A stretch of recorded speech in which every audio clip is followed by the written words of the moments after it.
Bem-vindos a mais essa videoaula da Universidade Corporativa Sebrae. Na videoaula de hoje nós vamos falar do Simples Nacional, Sistema Tributário Simplificado para as Microempresas e Empresas de Pequeno Porte do Brasil. Antes de falar do Simples em si, da gente entrar no assunto simples estritamente, cabe a gente falar do que está por trás desse sistema. Nós vamos ver o quão arrojado ele é, o quanto ele simplifica a vida da empresa, e o quão arrojado ele é não só do ponto de vista tributário e empresarial, e sim do ponto de vista do ente tributante, né, de quem tributa, da organização tributária que está por trás do Simples Nacional. E para que ele exista, para que ele esteja hoje no nosso ordenamento, faça parte do dia a dia das empresas, é importante que a gente analise os princípios constitucionais que dão essa condição para ele, que dão essa força para ele. E é bom a gente frisar que princípios constitucionais são aquelas regras máximas que estão na Constituição que devem ser observados por todo e qualquer legislador, devem ser observados, por todo e qualquer legislador e por toda e qualquer legislação. Então deve ser observado pelas câmaras que votam, Câmara dos Deputados, Senado, Poder Executivo, enfim, eles balizam todo esse tratamento tributário. No caso do Super Simples, nós vamos analisar esses princípios que balizam o Simples Nacional, já disse antes, e que tem o apelido de Super Simples. Então, Simples Nacional e Super Simples são a mesma coisa. O princípio da capacidade contributiva. Paga mais quem pode mais, paga menos quem pode menos. Isso deve ser observado por toda e qualquer lei tributária no país.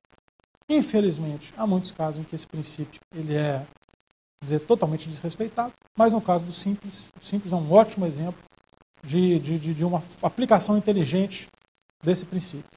Um princípio que é muito mal interpretado muitas vezes, por pessoas mais afoitas, por pessoas que não têm aquele domínio da área, é o princípio da isonomia, o princípio da igualdade. Muita gente defende, não, todos têm que ser tratados de forma igual, inclusive do ponto de vista econômico. Como se o grande hipermercado tivesse a mesma condição do supermercado de bairro, lá da nossa venda, da esquina da nossa casa. É totalmente absurdo isso. O princípio da isonomia importa em tratar igualmente aqueles que são iguais e desigualmente aqueles que são desiguais. Para que por meio de políticas, para que por meio de ações públicas, se alce esses desiguais a um patamar maior em que possa ser alcançada, aí sim, a igualdade perante outros, que é o caso da pequena empresa nessa seara econômica. As grandes empresas com uma condição de barganha, de escala, de recursos, de financiamento, de operacionalização totalmente diferente da pequena empresa, em que pese essa represente mais de 99% do total das empresas no país. Aí sim devem ser aplicadas, pensadas, criadas políticas públicas, e o Simples Nacional, a gente vai ver que na sequência que o Simples está dentro da lei geral, o Simples Nacional, a própria lei geral são exemplos claros disso. E a pequena empresa faz jus também a alguns princípios que são próprios dela, que são feitos para ela, que reconhecem efetivamente e nominalmente a sua condição de hipossuficiência do ponto de vista econômico e, ao mesmo tempo, reconhecem a importância que ela tem na geração de emprego, renda, desenvolvimento local, desenvolvimento nacional, inovação e assim por diante. O artigo 170 da Constituição, dentro dos princípios da ordem econômica, elenca no inciso 9 que faz parte que faz parte da nossa ordem econômica, o tratamento favorecido para as empresas de pequeno porte, com sede e administração no país. Já o artigo 179, esse é inteiro da pequena empresa, é o princípio maior do tratamento diferenciado.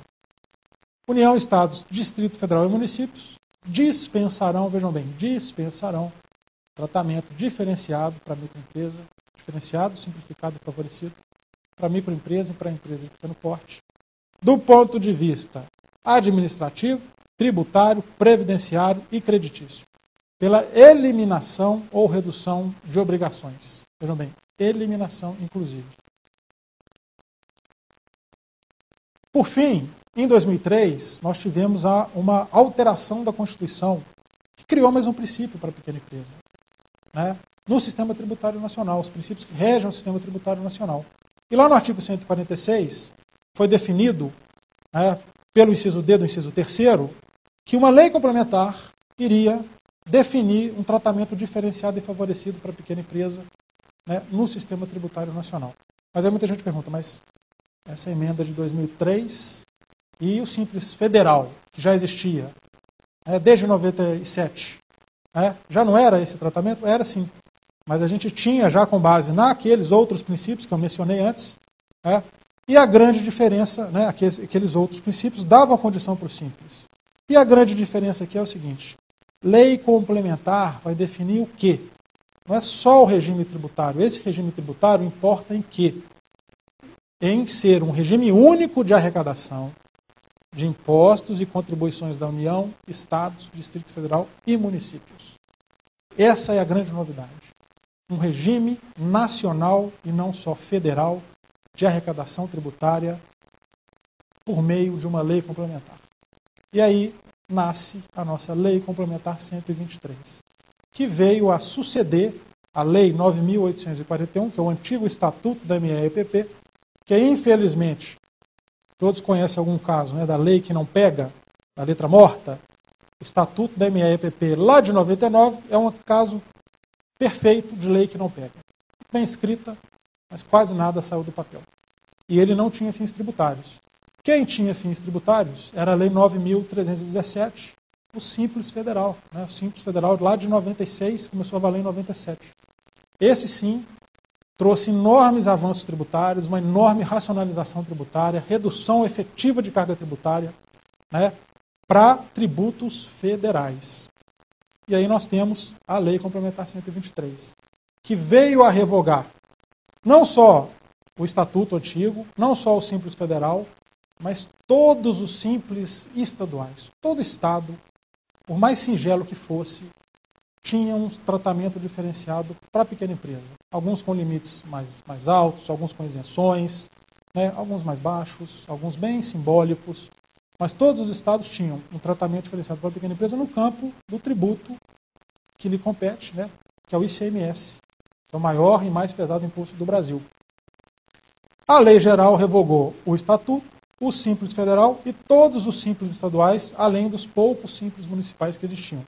Que, na verdade, eram nada menos do que reduções de alíquota do ISS. Então, quem criou o Simples Nacional? A Lei Geral. O Simples Nacional, ou Super Simples, não é a Lei Geral, não são sinônimos. O Simples Nacional está dentro da Lei Geral. Ele é um capítulo da Lei Geral. É importante frisar, muita gente confunde, porque como até 2006, data da vigência do Simples, 14 de dezembro de 2006, até essa vigência do Simples, pouquíssimas coisas vinham de leis, pouquíssimas políticas públicas vinham de leis, a não ser as políticas tributárias, essas sim eram eficazes. Então, o empresário que não era optante pelo Simples Federal ou pelos Simples estaduais não se sentia amparado por políticas públicas focadas na pequena empresa. Coisa que se tornou muito diferente após a vigência da Lei Complementar 123. Esse é o escopo geral da lei. A lei tem vários assuntos e a gente divide sempre esses assuntos em dois grandes grupos. Redução de barreiras à entrada e desoneração tributária, ou seja, desburocratização e desoneração tributária, e os capítulos que tratam de competitividade e oportunidades. O Simples Nacional está no primeiro grupo. Então, além do Simples, a gente tem uma série de dispositivos que reduzem a burocracia para abrir a empresa. Nós temos dispositivos que abrem esse mundo de compras governamentais, de licitações para a pequena empresa com condições muito diferentes. A gente tem a sociedade de propósito específico, a gente tem o agente de desenvolvimento local, a gente tem um empreendedor individual, que está nos dois, hora aqui, hora aqui. A gente tem políticas de crédito, ou pelo menos a tentativa de se criar novas políticas de crédito, já que o capítulo de crédito, bem como o capítulo de inovação e tecnologia, não saiu do papel. São capítulos que, infelizmente, não saíram do papel, ainda hão de sair. De qualquer maneira, o Simples Nacional, que é o alvo da nossa videoaula, hoje vai ser muito aprofundado, mas quem quiser ver, quem quiser conhecer a lei geral como um todo, consulte aí na nossa Universidade Corporativa. Nós temos uma videoaula só sobre a lei geral, passa por todos os temas da lei, bem como uma videoaula só sobre o empreendedor individual, que explora profundamente todos os detalhes do empreendedor individual. E hoje a gente vai tratar estritamente do Simples Nacional. Uma das grandes inovações da Lei Geral foi que, ao invés de ser aprovada e demonstrar uma atitude passiva, né, dos governos, do Congresso, das entidades de representação, foi pensada uma forma de se estruturar o acompanhamento e os desdobramentos da lei. Então foram criadas instâncias de administração e regulamentação da lei. Muito importante isso e muito interessante isso. Então o maior exemplo, o exemplo mais contundente do sucesso dessa intenção é o próprio Comitê Gestor de Tributação da Lei, é o Comitê Gestor do Simples Nacional, que tem representantes da União, dos estados e dos municípios, né, dos órgãos arrecadadores desses estados, e regulamenta, tem força regulamentar, expede resoluções, recomendações e detalha o Simples Nacional, a operacionalização do Simples Nacional. Para conhecer detalhes do Comitê Gestor, não deixem de acessar www.receita.fazenda.gov.br/Simples Nacional. É um sistema muito harmônico de discussão, muito respeitoso.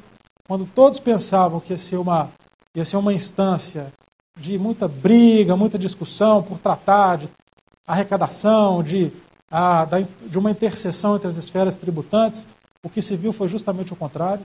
Um clima de bastante respeito mútuo, de bastante clareza nas intenções não tributárias, apesar de ser um comitê gestor tributário, mas muitas vezes ele toma iniciativas que extrapolam com o tributário, demonstra uma cabeça muito aberta por parte dos participantes desse comitê. O Fórum Permanente da Microempresa e Empresa de Pequeno Porte, que na verdade foi criado lá por aquele estatuto de 99, ou a Lei 9841, das poucas coisas que saiu do papel naquela lei, ele foi mantido pela Lei Geral como instância para discutir e formular propostas de regulamentação. Ele não tem força regulamentadora, mas ele discute e encaminha propostas. E dele participam as associações e sindicatos empresariais, bancos e órgãos públicos também. E o Comitê Gestor da Rede Nacional para a Simplificação do Registro e Legalização de Empresas e Negócios. O Comitê Gestor da Rede Sim, também composto por órgãos públicos das 3 esferas, só que aí já se aceitou a participação de entidades de representação e apoio empresarial. O próprio SEBRAE participa desse comitê, que visa regulamentar o processo de abertura de empresas. Então, voltando aqui para o Simples Nacional. O que é o Simples Nacional? Ele é a materialização de uma política nacional e não mais federal, como era o Simples Federal, e nem mais estadual, como eram os Simples estaduais. Se juntou às tributações, como eu já disse. Então, é a materialização de uma política nacional de tributação da pequena empresa por meio de desoneração efetiva e por meio de desburocratização. O recolhimento é único e mensal, há exceções, principalmente no campo do ICMS. Nós vamos abordar aqui na frente. O ICMS tem sido uma verdadeira decepção para as empresas que são optantes pelo Simples Nacional, não o ICMS em si, a forma como ele é instrumentalizado pelos governos estaduais.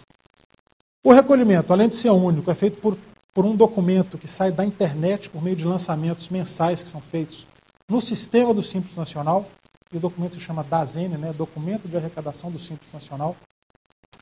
Como eu já disse, percentuais favorecidos e progressivos. A estratégia do Simples é tributar mais quem é maior, mesmo na condição de pequena. Então ele vem numa crescente. Quem é menor paga muito menos e vai crescendo, vai ganhando pouco a pouco. A alíquota vai aumentando, ele vai pagando um pouco mais. Ao ponto de, ao sair do regime, ao estar lá quase em cima, quase extrapolando o valor de enquadramento, ele está quase sendo tributado como uma empresa comum do lucro presumido. E como eu já disse, a regulamentação disso tudo é feita pelo Comitê Gestor. Isso aqui é um pequeno retrato de como é o sistema tributário nacional. São impostos, contribuições